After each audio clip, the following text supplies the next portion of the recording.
Ganas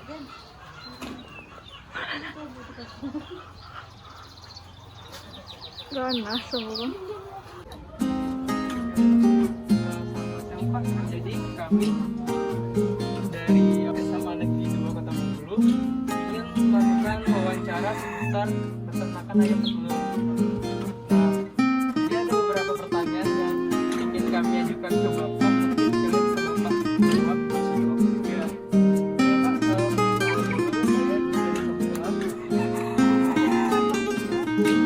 Saya Jessica. Saya dari Julianta.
Rp170.000 per ekor ya.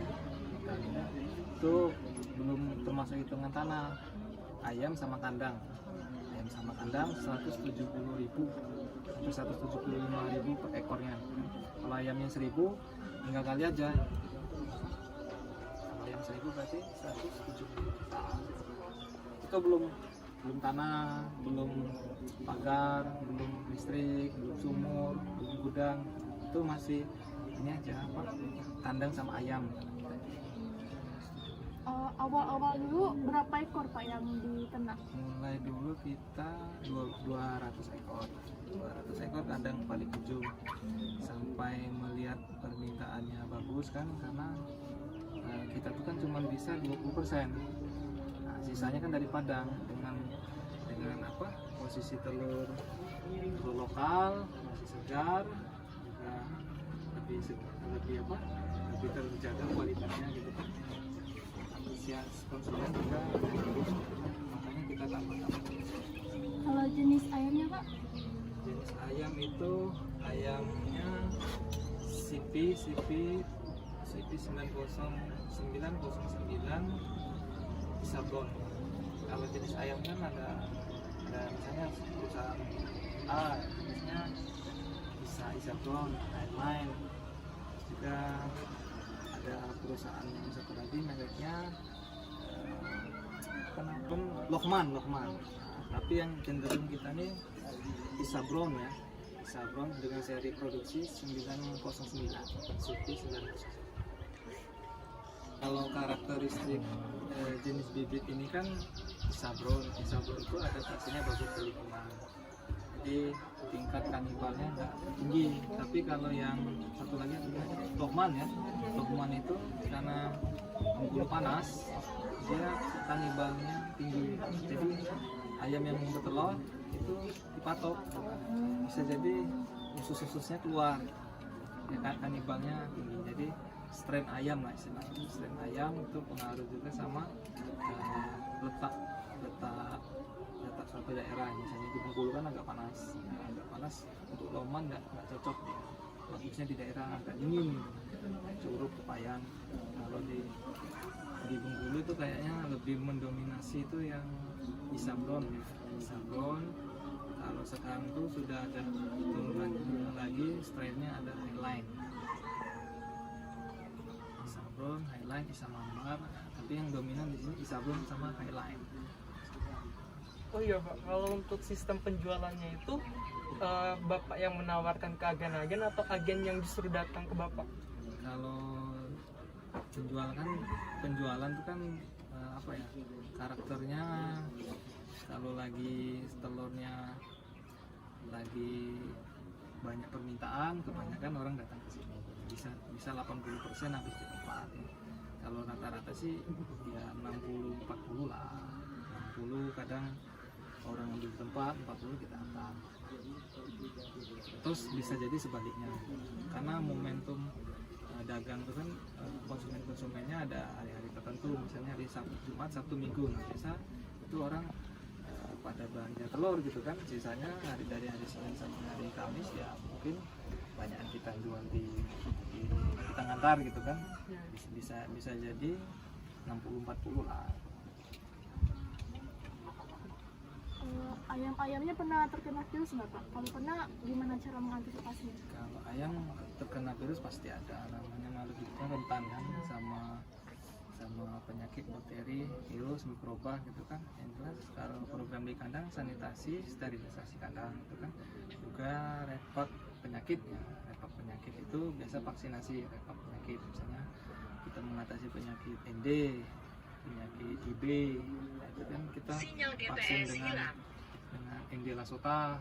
Kalau dia ada IB, NDIB vaksinnya kita repak 2 bulan sekali, 1 tahun untuk 4 kali, 1 tahun 5 kali, tergantung sama cuaca. Semakin cuaca hujan panas itu kan dia jenis bakteri sama virus tertentu berkembang, makanya ada repak vaksin.